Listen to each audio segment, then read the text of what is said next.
Bonjour, je traduis pour Joy Axelson et dans cette session de Joël, on va voir à partir du chapitre 2, verset 18 et jusqu'à la fin du livre et aussi des aides pour les verticaux. À partir de ce point de Joël 2, 18 et jusqu'à la fin du livre, on voit que l'auteur passe à la restauration.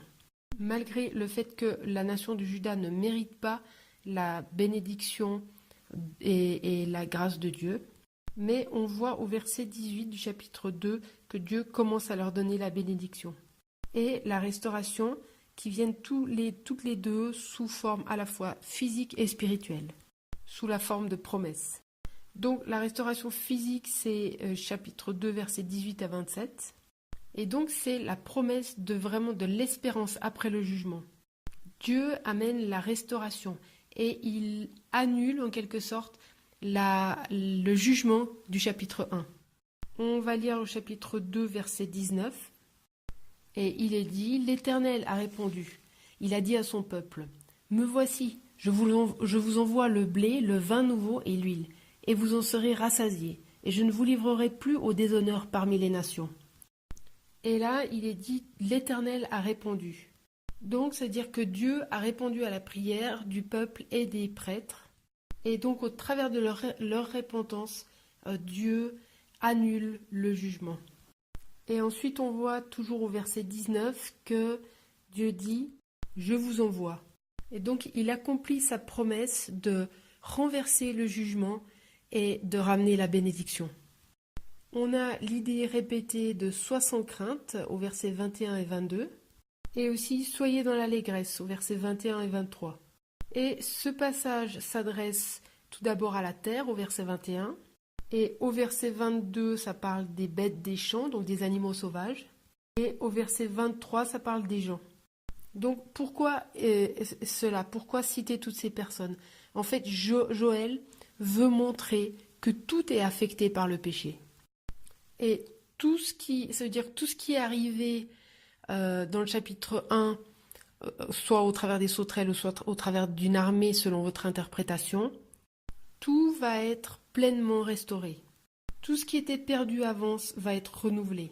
Et tout ça, c'est par la compassion de Dieu.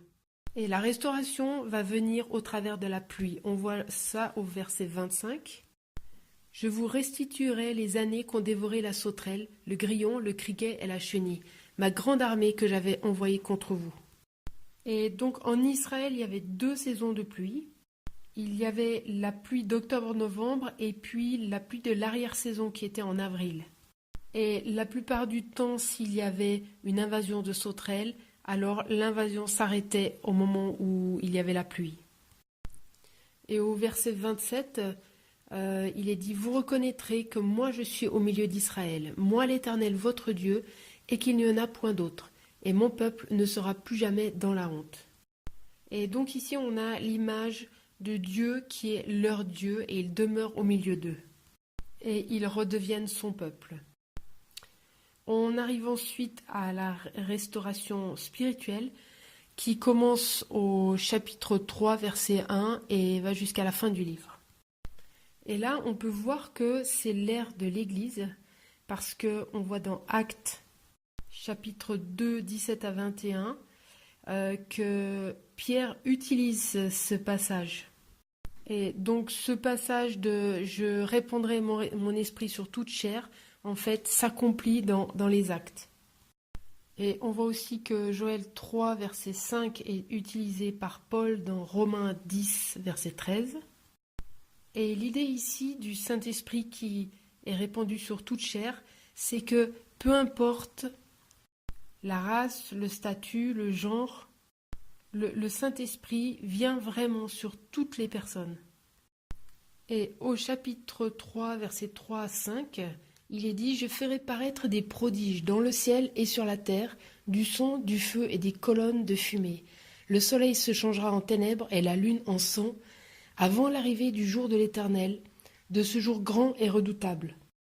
Alors, quiconque invoquera le nom de l'Éternel sera délivré, car sur la montagne de Sion et à Jérusalem, il y aura des rescapés, comme l'a dit l'Éternel, et ceux que l'Éternel appellera seront parmi les survivants. » Et donc, comme on l'a déjà dit avant, ces versets, En fait, Paul les utilise dans Romains 10, verset 13, en tout cas dans Romains 10, que ces passages sont accomplis dans le fait d'annoncer l'évangile aux nations.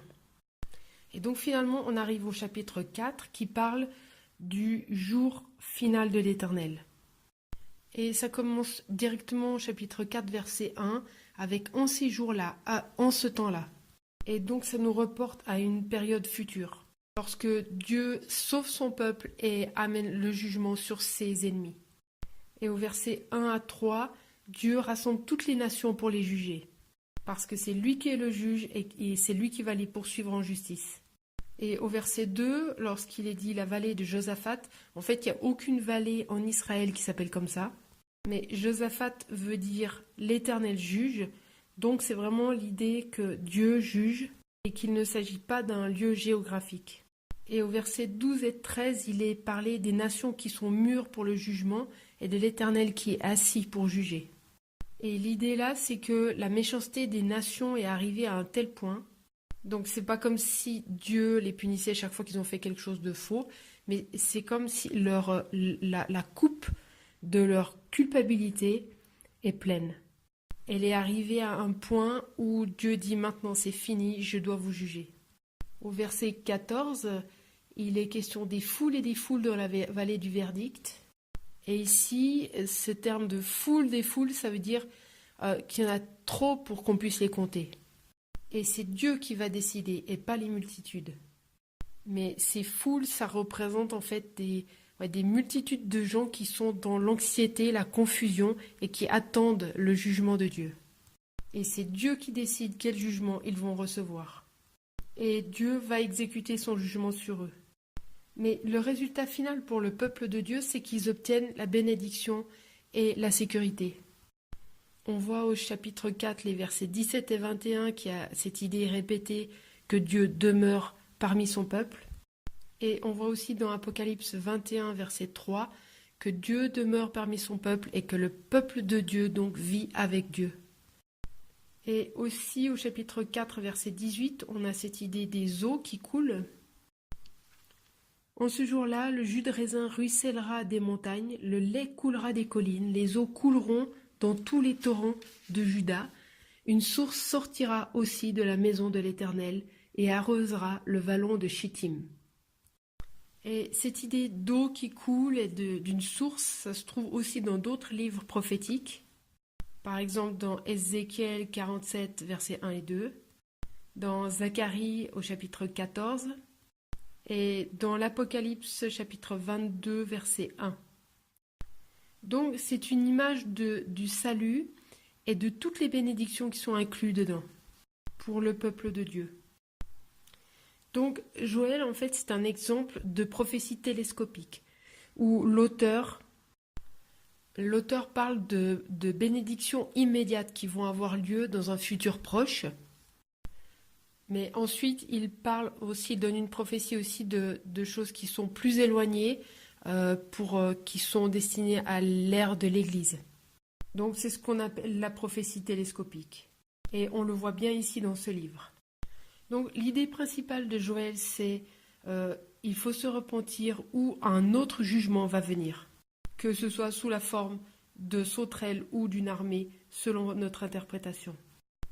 Donc comment est-ce qu'on répond à l'idée principale, au message de Joël ? On sait qu'on a reçu la bénédiction du salut, mais est-ce qu'on va la garder pour nous-mêmes ?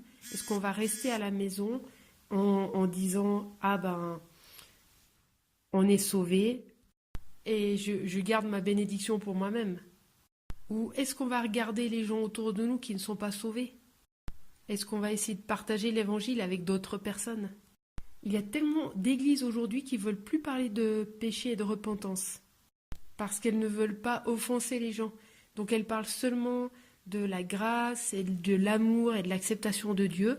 Et bien sûr que c'est des choses très importantes, mais en réponse à la grâce de Dieu, on devrait voir à quel point on a besoin de repentance pour pouvoir recevoir cette compassion de Dieu.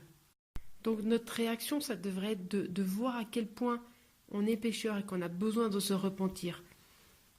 Donc c'est l'idée que je voulais vous laisser avec ce livre. Merci. Ce livre. Merci.